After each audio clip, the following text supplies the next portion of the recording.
നമ്മളൊക്കെ ചിലപ്പോൾ ആരെങ്കിലുമൊക്കെ തമാശക്ക് പറ്റിച്ചെന്നിരിക്കും. ഇവിടെ ഈ പറ്റിക്കൽ എന്ന പരിപാടി ഒരു സ്ഥിരം ഏർപ്പാടാക്കി വെച്ചിരിക്കുന്ന ഒരു സുഹൃത്ത്, അയാളുടെ ഒരു ഹോബിയാണത്. ഇത് അയാളെ ഇന്ന് ശ്രദ്ധിക്കൂ.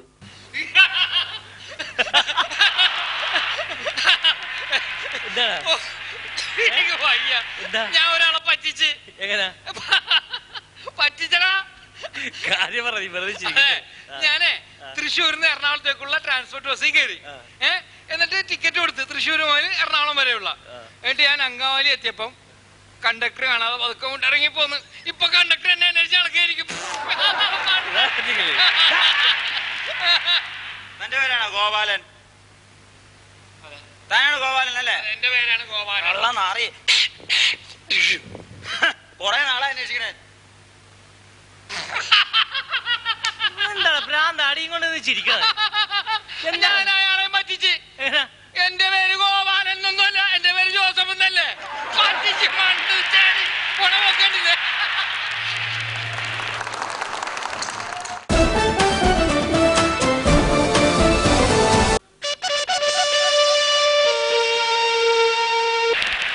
ഡോക്ടർമാർക്ക് വീട്ടിൽ കിടന്നാൽ സ്വൈര്യമായിട്ട് ഉറങ്ങാനാവില്ല. ഏതു സമയത്താണോ ഒരു രോഗി വന്ന് വിളിക്കുക. ഇപ്പൊ ബാറുടമകളുടെ സ്ഥിതിയും അതുതന്നെയാണ്. ഏത് രാത്രിക്കും ഈ മുഴുക്കുടിയന്മാരുടെ ഫോൺ കോൾ പ്രതീക്ഷിക്കാം. ഇതാ ഒരു ബാറുടമയുടെ വീട്ടിലേക്ക് ഒരു phone call.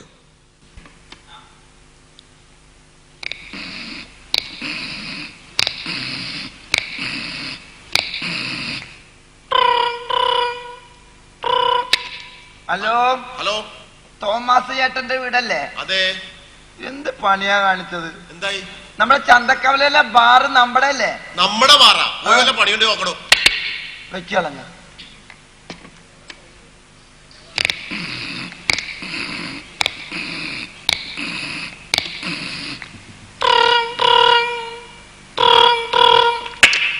Hello hello hello, നേരത്തെ വിളിച്ച ആള് തന്നെയാണ്.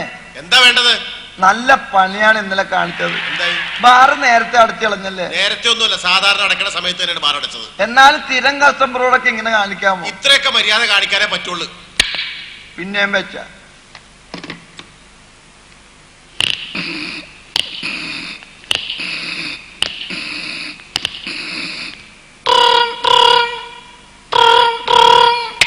ഹലോ ഹലോ, ആ, 2 പ്രാവശ്യം നേരത്തെ വിളിച്ച ആളെയാണ് മൂന്നാമതും വിളിക്കുന്നത്. പറയണോ എന്താ വേണ്ടത്? അതെ, എന്റെ തോമസ് ചേട്ടാ, ഇന്ന് എന്റെ മോളുടെ കല്യാണമാണ് തോമസ് ചേട്ടാ. എടോ, തന്റെ മോളുടെ കല്യാണമാണെങ്കിൽ ഞാൻ എന്ത് വേണം? അപ്പൊ എനിക്ക് പല്ലിയൊക്കെ മോര് കഴുകൊന്നും വേണം, എന്റെ കയ്യും കാലും പിറക്കണം. ഇത് കുടിച്ചിട്ട് വേണം എനിക്ക് പല്ല് വെക്കാനും മോറ് കഴുകാനും അല്ലേ? അതല്ല, പിന്നെ ചെക്കൻ കണ്ടമാലിക്കാരനാണ്. 8 മണിക്ക് കെട്ടിറങ്ങണം. അത് ശരി, തനിക്ക് ഇപ്പൊ കുടിക്കാൻ വേണം, അതിന്റെ കെട്ട് 8 മണിയാകുമ്പോഴത്തേക്ക് ഇറങ്ങാൻ വേണം അല്ലേ? കല്യാണത്തിന് വരുന്നവരോട് ഞാൻ എന്ത് പറയും? കല്യാണത്തിന് വരുന്നവരോടെ വല്ല സ്വർണത്തിന്റെ കാര്യമാണ് നമുക്ക് മനസ്സിലാക്കാം. സ്വർണ്ണക്കടയിലേക്ക് വിളിക്കണമെങ്കിൽ ഇത് ബാറിലേക്ക് വിളിക്കേണ്ട വല്ല കാര്യമുണ്ടാ?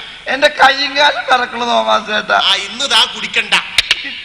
പിന്നെയും വെച്ച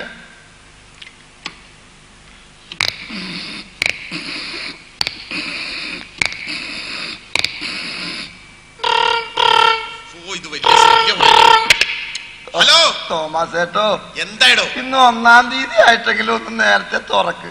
നേരത്തെ തുറക്കാനാ? അയ്യോ, ഇന്ന് 1-ാം തീയതിയാണല്ലേ? അതെ അതെ. ഇന്ന് തുറക്കാൻ പാടില്ലാന്നാ സർക്കാർ പറഞ്ഞിരിക്കണത്. അയ്യോ, അവരോടൊന്ന് പറ ഇന്ന് എന്റെ മോളുടെ കല്യാണമാണെന്ന്. സർക്കാരിനോട് പറയണോ? ആ, സർക്കാരിനോട് പറഞ്ഞിട്ട് കാര്യമില്ല. ഇന്ന് 1-ാം തീയതി ആയിട്ട് തുറക്കാൻ പറ്റില്ല. അപ്പൊ എനിക്ക് പുറത്തിറങ്ങണ്ടേ? എടോ, മണി 7 ആയില്ലേ? താൻ ഇന്ന് ഇപ്പൊ കാലത്തെ കുടിക്കാതെ ഇറങ്ങി എവിടെന്നെങ്കിലും. അല്ല, ബാറ് തുറക്കാതെ ഞാൻ എങ്ങനെ പുറത്തിറങ്ങും? ബാർ തുറക്കണെന്തിനാ തനിക്ക് പുറത്തിറങ്ങാനായിട്ട്? താൻ എവിടെന്നാ ഫോൺ ചെയ്യണത്? ഞാൻ ബാറിന്ന്. ദൈവമേ, താനെങ്ങനെ എന്റെ അകത്ത് കയറി പറ്റി? കേറി പറ്റിയതല്ല, പിന്നെ ഞാൻ ഇന്നലെ രാത്രി ഇതിന്റെ അകത്തായി പോയി. ദൈവമേ.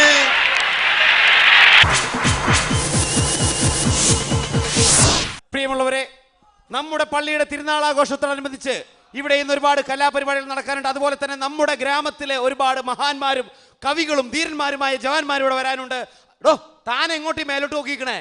ചേട്ടനല്ലേ പറഞ്ഞൊരു മേൽനോട്ടം വേണം, മേൽനോട്ടം വേണം. ഇറങ്ങി പോടാ വേണ്ട. പ്രിയമുള്ളവരെ, നമ്മുടെ ഓരോ അതിഥികളെ ഇങ്ങോട്ട് എത്തിക്കൊണ്ടിരിക്കുകയാണ്. കുമാരൻ മാഷ് വരാനുണ്ട്, അതുപോലെ തന്നെ നമ്മുടെ കിട്ടുണ്ണി സാർ വരാൻ. അനൗൺസ്മെന്റ് ഉണ്ട്. എന്താ? ഞാൻ പറഞ്ഞോളാം. നമ്മുടെ കുമാരമാഷി വരുന്നുണ്ടെന്ന്. നമ്മുടെ നാടിന്റെ അഭിമാനമായ ധീരനും കവിയുമായ കുമാരൻ മാഷ് ഞാൻ ഈ വേദിയിലേക്ക് ഹാർദമായി സ്വാഗതം ചെയ്യുകയാണ്.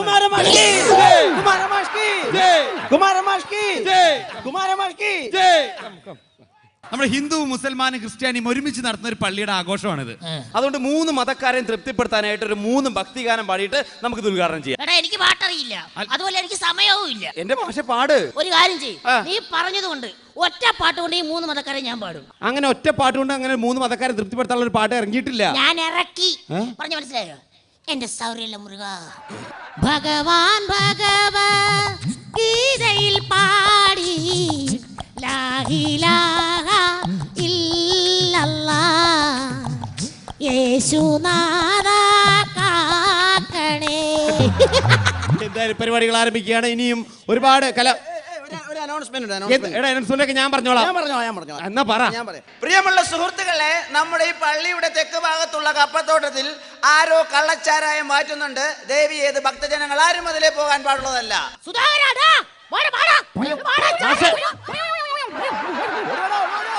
ഇവിടെ താൻ എന്ത് പരിപാടി കാണിച്ച് ആൾക്കാർ ഇത് എവിടെ വാറ്റുന്ന അന്വേഷിച്ചുകൊണ്ടിരിക്കുന്നത് പരസ്യമായിട്ട് അങ്ങ് പറഞ്ഞല്ലേ. പോടോ. പ്രിയമുള്ളവരെ, ഇനി ഒരുപാട് പേര് വരാനുണ്ട്. നമ്മുടെ പള്ളിയുടെ വരവ് ചെലവ് കണക്കുകൾ പ്രഖ്യാപിക്കാനായി ക്ലീറ്റസ് വരാന്ന് പറഞ്ഞിട്ടുണ്ട്. അതുപോലെ തന്നെ നമ്മുടെ കിട്ടിന് മാഷ എത്താന്ന് പറഞ്ഞിട്ടുണ്ട്.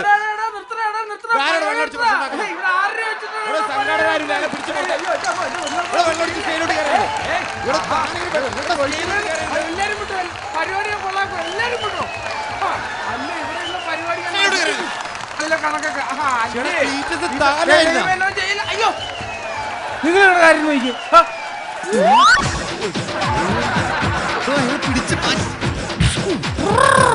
ഇതിന് ഷർട്ട് മാത്രമുള്ള ബോഡിയില്ലേ.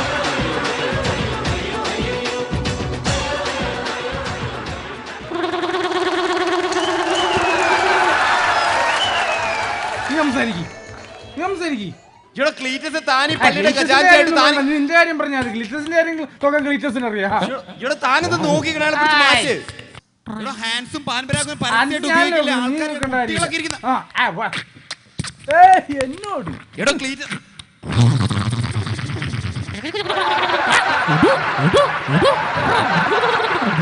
ഇതന്നെ ക്രിക്കറ്റ് കളിക്കാണ് അയാൾ.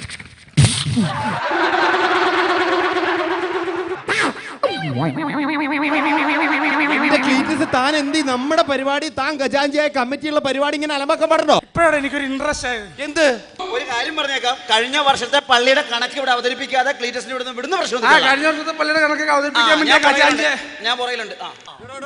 താൻ എന്ത് നമ്മുടെ ഖജാൻജിയെ താൻ ഇങ്ങനെ പ്രശ്നം ഉണ്ടാക്കി കഴിഞ്ഞാൽ മറ്റുള്ളവരുടെ കാര്യം എന്തായിരിക്കും? അപ്പൊ ഖജാൻജി ക്ലീറ്റസ് വെച്ച് വെള്ളടിച്ചപ്പോ എല്ലാവർക്കും ഭയങ്കര പരാതി. ഇവിടെ എന്താ പ്രശ്നം? എന്താ? ഞാൻ ഒരു കാര്യം ചോദിക്കട്ടെ, ഇവിടെ മഞ്ഞ മഴ പെയ്തു, ചുവപ്പ് മഴ പെയ്തു, നീലമഴ പെയ്തു,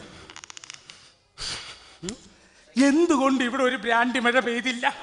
ഇവിടെ ക്ലീറ്റസ് താൻ എന്തൊക്കെയാ പറയുന്നത്? പള്ളിയുടെ പരിശുദ്ധമായ പരിപാടിയിലാണ് താൻ ഇങ്ങനെ പ്രശ്നം. ഈ പള്ളിയുടെ കാര്യം പറഞ്ഞത് ഞാൻ ഇങ്ങോട്ട് വരുന്ന വഴി എന്റെ സ്കൂട്ടർ പോയിട്ടാണ് ഞാൻ പറഞ്ഞത്. ഇവിടെ സ്കൂട്ടർ എവിടെയും മറന്നു വെച്ചിട്ട് ഇവിടെ വന്നാണ് ചോദിക്കുന്നത്. അങ്ങനെ സംസാരിക്കില്ല. ഇവിടെ ഞാൻ ഒരു കാര്യം പറയട്ടെ, തന്റെ കല്യാണം കഴിഞ്ഞല്ലേ? കഴിഞ്ഞല്ലേ? എത്ര കുട്ടികളുണ്ട്? ആരൊക്കെ? ഒരാൾ ഈശ്വരവാദി, ഒരാൾ നിരീശ്വരവാദി, ഒരാൾ അവസരവാദി, ഒരാൾ നിന്നെ പോലെ തീവ്രവാദി. അപ്പൊ താനാ? ഞാനാണല്ലേ ഇതിന്റെയൊക്കെ ഉത്തരവാദി. താൻ ഇങ്ങനെ വെള്ളമടിച്ച് നശിക്കേണ്ട ആവശ്യം എന്താ? എനിക്ക് സങ്കടമുണ്ടോ? എന്ത് സങ്കടം? പള്ളിയുടെ ഖജാൻജിയായ ഖജാൻജി ക്ലീറ്റസ് ഞാൻ വീട്ടിൽ ചെന്ന് കഴിഞ്ഞാല് ഈ ഖജാൻജി ക്ലീറ്റസിന്റെ ഇളയ മകനുണ്ടല്ലോ, 24 മണിക്കൂറും കുടിച്ചു തുണിയില്ലാതെ വീടിന്റെ വാതിക്കെ കിടന്ന് പിച്ചുമ്പേയും പറിച്ചില്ല. അറിയാം? തന്റെ മോനല്ലേ 24 മണിക്കൂർ കുടിച്ചു തുണിയില്ലാതെ നടക്കുന്ന മോനെ വിളിച്ചൊന്ന് ഉപദേശിക്കാൻ പാടില്ലേ? പിന്നെ 3 മാസം പ്രായമുള്ള കൊച്ചിനെ ഞാനെന്ത് ഉപദേശിക്കാൻ? കുടിക്കുമെന്ന് പറഞ്ഞത് അത് ഈ കുടി. പിന്നെ ഖജാൻജി ക്ലീറ്റസിന് സമാധാനമുണ്ട്, മൂത്തവൻ വണ്ടി ഓടിക്കാനുള്ള. ഇവിടെ മൂത്തമ്മ വണ്ടി ഓടിച്ചു കിട്ടുന്ന വരുമാനം കൊണ്ട് എനിക്ക് സുഖമായിട്ട് ജീവിക്കാൻ പാടില്ലേ? എങ്ങനെ? മൂത്തമ്മ വണ്ടി ഓടിച്ചു കിട്ടുന്ന വരുമാനം കൊണ്ട് ജീവിച്ചൂടെ? എടാ, ഉജാല കുപ്പിക്ക് തൊളയിട്ട് ഉരുട്ടിക്കൊണ്ടുവന്ന് എവിടുന്ന് വരുമാനം കിട്ടാനാണ്? ഞാനൊരു കാര്യം ചോദിക്കട്ടെ, എന്റെ കുടുംബ ജീവിതം ഇപ്പൊ എങ്ങനെയുണ്ട്? ഉപേക്ഷിക്കാമോ? ഭാര്യനെ ഉപേക്ഷിക്കാം. അതോ നിങ്ങൾ തമ്മിൽ വലിയ പ്രേമോഹമായിരുന്നില്ല? എന്നിട്ട് നിങ്ങൾ ഉപേക്ഷിക്കണം എന്തിനാ? മോനിങ്ങനെ വന്നടാ. ഇവിടെ താൻ എന്തിനാ തന്റെ ഭാര്യ ഉപേക്ഷിക്കണേ? ഞാൻ ഒരു കാര്യം ചോദിച്ചോട്ടെ. ചോദിക്കും. നീ ഒരു പശുവിനെ വാങ്ങിച്ചു, അതിന് കാടിവെള്ളം കൊടുത്തു, വൈക്കോല് കൊടുത്തു, പിണ്ണാക്ക് കൊടുത്തു, വളർത്തി വലുതാക്കി. അപ്പുറത്തെ വീട്ടിലെ തങ്കപ്പനാണോ എന്ന് കറക്കണൊക്കെ നിനക്ക് സഹിക്കും? തന്റെ കുടുംബക്കാരും ഇവിടെ പറയണ്ട. താൻ ഇവിടുന്ന് ഇറങ്ങി ഇനി ഒരുപാട് പേര് വരാനുണ്ട്. ഇവിടെ ഒരുപാട് പേര് ആര് വന്നാലും ശരി, ക്ലീറ്റസിന് മര്യാദ പഠിപ്പിക്കാൻ പറ്റും. ഒരു കാര്യം പറഞ്ഞുതരാം. താൻ ഒരു കാര്യം ചെയ്യും, ഏതായാലും വന്ന സ്ഥിതിക്ക് ഈ വർഷത്തെ പള്ളിയുടെ വരവ് ചെലവ് കണക്കുകൾ പരസ്യമായിട്ട് പള്ളിയുടെ വരവ് ചെലവ് കണക്ക് അവതരിപ്പിക്കാൻ വേണ്ടി ഈ പൊതുയോഗത്തിൽ ഞാൻ വന്നേക്കണത്. കൃത്യമായിട്ട് വരവ് കണക്ക് ഞാൻ അവതരിപ്പിച്ചിരിക്കും. എവിടെ കണക്ക്? എവിടെ? ഒരു വർഷത്തെ കണക്കിന്റെ ലിസ്റ്റ് എടുത്ത്. ഒരു വർഷത്തെ കണക്ക് പ്രിയമുള്ളവരെ, പള്ളിയുടെ കണക്ക് അവതരണമാണ് അടുത്തായിട്ട് നടക്കാൻ പോകുന്നത്. കണക്ക് അവതരണത്തിന് മുമ്പായിട്ട് എനിക്കൊരു കാര്യം പറയാനുണ്ട്. എന്താ? ഈ ഖജാൻജിയായ ഞാൻ വന്ന എന്റെ സ്കൂട്ടർ കാണാതെ പോയിട്ടുണ്ട്. അതൊക്കെ പിന്നെ താനെ നോക്കിയാൽ താനെ കണക്ക് അവതരിപ്പിക്കേ. പ്രിയമുള്ളവരെ, പള്ളിയുടെ കഴിഞ്ഞ വർഷത്തെ കണക്ക് അവതരിപ്പിക്കാൻ പോവുകയാണ്. ഇതാ ഒരു വർഷത്തെ കണക്കാ? ഇത്രയില്ല, ഇത് കൂടുതലാ. ആദ്യത്തെ കണക്ക് തെങ്ങേപ്പാട്ട് 7500. തെങ്ങേപ്പാട്ടാന്ന് വെച്ചാ എടാ, കഴിഞ്ഞ വർഷം പള്ളിപ്പെരുന്നാളിലെ തെങ്ങയിലെ 4 കോളാമ്പി വെച്ചിട്ട് ആ കോളാമ്പിരുന്ന് പാട്ട് പാടിയാ. അതാണ് തെങ്ങേപ്പാട്ട് 7500. അതിന് 7500 രൂപയോ? എടോ, ഇതിലും ബെസ്റ്റ് ആയിട്ട് എന്റെ മോള് പാടുമല്ലോ. ഒരു കാര്യം ചെയ്യ്, അടുത്ത പെരുന്നാളിൽ നിന്റെ മകളെ കൊണ്ട് തെങ്ങയെ കെട്ടി അവളിരുന്ന് പാടട്ടെ. വലിയ ഡയലോഗ് അടിക്കണ്ട. നമ്മുടെ പള്ളിയുടെ സെമിത്തേരിക്ക് മതിൽ പണിയണമെന്നുണ്ട് 10,000 രൂപ പള്ളിയുടെ അക്കൗണ്ടിൽ നിന്ന് എടുത്താ. എന്നിട്ട് മതിൽ കെട്ടിയില്ലല്ലോ. ഇങ്ങനെ പള്ളിയുടെ സെമിത്തേരിക്ക് മതിൽ എന്തേ കെട്ടാഞ്ഞ് പൈസ എടുത്തല്ലോ. ഞാൻ ഒരു കാര്യം ചോദിക്കട്ടെ, ഈ സെമിത്തേരിയുടെ അകത്ത് കിടക്കുന്ന ആർക്കെങ്കിലും പുറത്തേക്ക് പോകണം? നീ പുറത്തേക്ക് ആർക്കെങ്കിലും അകത്തേക്ക് പോകണമെന്ന് ആഗ്രഹമുണ്ട്? പിന്നെ എന്തിനാടാ സെമിത്തേരിക്ക് മതില്? ആ കാശ് എടുത്ത് എന്റെ വീട്ടിൽ മതിലിട്ടി ആ 10,000 രൂപ ഞാൻ പള്ളിയിൽ നിന്ന് എടുത്തിട്ടുണ്ട്. അടുത്താണ് പോയി. ആനക്ക് മത ഇളകി 10,000 രൂപ. ആനക്ക് മത ഇളകി എപ്പോഴാ? എടാ, കഴിഞ്ഞ വർഷം പള്ളിപ്പെരുന്നാൾ ആന വേണമെന്ന് പറഞ്ഞു. ഖജാൻജിയെ ക്ലീറ്റസ് ആനയെ കൊണ്ടുവന്നു. മത ഇളകിയ ആനക്ക് മതമൊന്നും ഇളകിയിട്ടില്ല. ആന വെറുതെ ഇങ്ങനെ തലയൊന്നും ഇളക്കിയല്ലേ ഉള്ളൂ. ആന വെറുതെ തലേന്ന് ഇങ്ങനെ ഇളക്കിയപ്പോഴേ അവിടെ കൂടി ഇരുന്ന ആൾക്കാരെല്ലാം കൂടി എന്നും പറഞ്ഞ അതിന്റെ പുറകെ പോയാ. അപ്പൊ അവിടെ ഉണ്ടായിരുന്ന ഞാനും എന്നും പറഞ്ഞു പോയാ. അപ്പൊ എന്റെ മടി 10,000 രൂപ. 10,000 രൂപ പോയി. ആ കാശ് ഞാൻ പള്ളി കമ്മിറ്റിന്ന് എടുത്ത് ഒരു കാര്യം അടുത്ത കണക്ക് വായിച്ചേ. കടമുറ്റത്ത് കത്തനാരെ ആശുപത്രി കൊണ്ടുപോയത് 1250. കടമറ്റത്ത് കത്തനാരൊക്കെ മരിച്ചിട്ട് വർഷങ്ങളായോ? കഴിഞ്ഞ വർഷം പള്ളിയിലെ നാടകം ഏതായിരുന്നു? കടമറ്റത്ത് കത്തനാര് ആണ്. ഈ കടമുറ്റത്ത് കത്തനായിട്ട് അഭിനയിക്കുന്ന പുള്ളി അടിച്ചു കൊണ്ടിട്ട് സ്റ്റേജിന്റെ ബാക്കിൽ കിടന്നിട്ട് അതിനെ കൊണ്ട് ആശുപത്രി പോയാ. അങ്ങനെ മൊത്തം പള്ളിയുടെ വരവ് 3 ലക്ഷം രൂപ. എന്തായാലും ഈ വർഷം വരവ് കൂടുതലാണ്. Thank you. മൊത്തം ചെലവ് സോഡ കിട്ടും ഇവിടെ. ചെലവ് എത്രയെന്ന് പറ. അങ്ങനെ മൊത്തം ചെലവ് 4,25,000 രൂപ. ഇവിടെ 1.25 ലക്ഷം രൂപ നമ്മുടെ പള്ളിക്ക് കടമാക്കിയല്ലേ? അത് ക്ലീറ്റസ് അല്ലായിരിക്കണം. സ്വർണം വെള്ളം വിറ്റൊക്കെ പണയം വെച്ചൊക്കെ ഞാനത് കടം വീട്ടി. പുള്ളിയുടെ ഭാര്യയുടെ മോളിനെ സ്വർണ്ണമൊക്കെ എടുത്ത് പണയം വെച്ച് വിറ്റും പുളിക്കും. കടം വീട്ടിയല്ലോ. അതിലിച്ചിരി പുളിക്കും. എടാ, പള്ളിയുടെ സ്വർണ്ണക്കുരിശും വെള്ളിപ്പാത്രം ഒക്കെ ഇല്ലേ, അതൊക്കെ എടുത്ത് വിറ്റ് ഞാൻ കടം വീട്ടി. നിങ്ങൾക്ക് വിശ്വാസം വരുന്നില്ല? ഇല്ല. എന്നൊരു കാര്യം ചെയ്യാം, ഞാൻ ഇപ്പൊ തന്നെ ഒരു തീരുമാനം ഉണ്ടാക്കാം. എന്ത്? എന്റെ സ്കൂട്ടർ കളഞ്ഞു കിട്ടി. തീരുമാനം എന്താന്ന് പറയണോ? ഇപ്പൊ തന്നെ ഒരു തീരുമാനം ഉണ്ടാക്കാം. ഞാൻ ഈ പള്ളി കമ്മിറ്റിയിൽ നിന്ന് രാജിവെച്ചിരിക്കുന്നു. ഇത്രയും നന്നായി നടന്നത് കമ്മിറ്റി കൊണ്ട് നശിപ്പിച്ച് രാജിവെച്ചിരിക്കുന്ന. ഇനി ഇവിടെ ആരാ വരാനുള്ള? കിട്ടുണ്ണി മാഷ്. കിട്ടുണ്ണി മാഷ് ഇവിടെ വന്നു കഴിഞ്ഞാൽ ഞാൻ പരിപാടി കൊള്ളാം. എന്താ? എടാ, കിട്ടുണ്ണി മാഷി പള്ളിപ്പെരുന്നാളിന് 150 രൂപ സംഭാവന എഴുതിയിട്ട് ഇതുവരെ തന്നിട്ടില്ല. അറിയാമോ? ഇവിടെ അതൊക്കെ തന്റെ കാര്യം താനും കൂടെ മാറി മര്യാദ അടങ്ങി ഒതുങ്ങി മാന്യമായിട്ട് നിൽക്ക്. നമ്മളായിട്ട് പ്രശ്നമൊന്നുമില്ല. പ്രിയമുള്ളവരെ, നമ്മുടെ കിട്ടുണ്ണി മാഷ് എന്ന് പറയുമ്പോൾ സ്വാതന്ത്ര്യ സമര കാലത്ത് സ്വാതന്ത്ര്യ സമര കാലത്ത് നെഹ്റുവിന്റെ സന്തത സഹചാരിയായിരുന്ന കിട്ടുണ്ണി മാഷാണ് അടുത്തതായി വേദിയിലേക്ക് വരുന്നത്. പ്രിയമുള്ളവരെ, കിട്ടുണ്ണി മാഷ് ഇതാ എത്തിക്കഴിഞ്ഞു.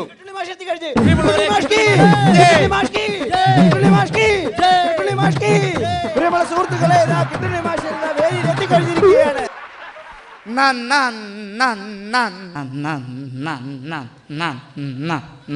ഇവിടെ വെച്ചേക്കാം. നമസ്കാരം. ശരി, ഞാൻ വിചാരിച്ച് പിരിവ് കാശ് തരാൻ വേണ്ടി വന്നായിരുന്നു. ക്ലീറ്റസ് തിരിഞ്ഞു നോക്കി, മുട്ടത്തതാ മുട്ടനൊരു ഓപ്പിയാർ. എന്നെ ഇങ്ങോട്ട് ക്ഷണിച്ച ഇതിന്റെ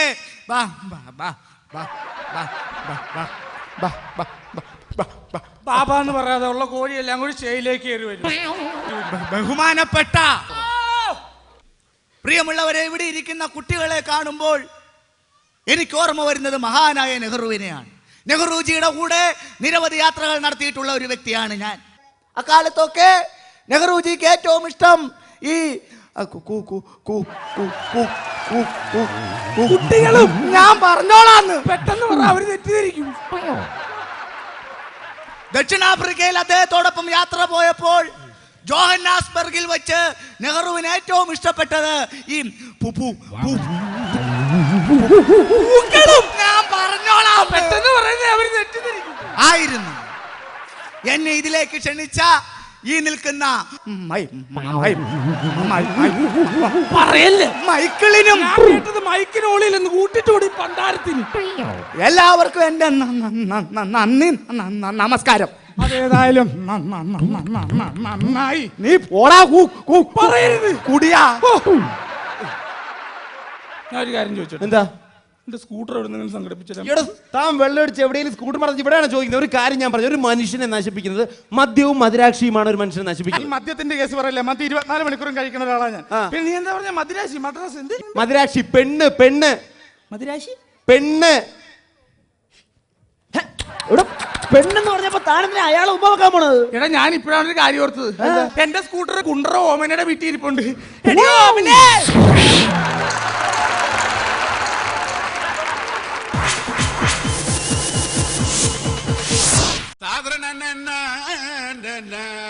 അയ്യാ റസ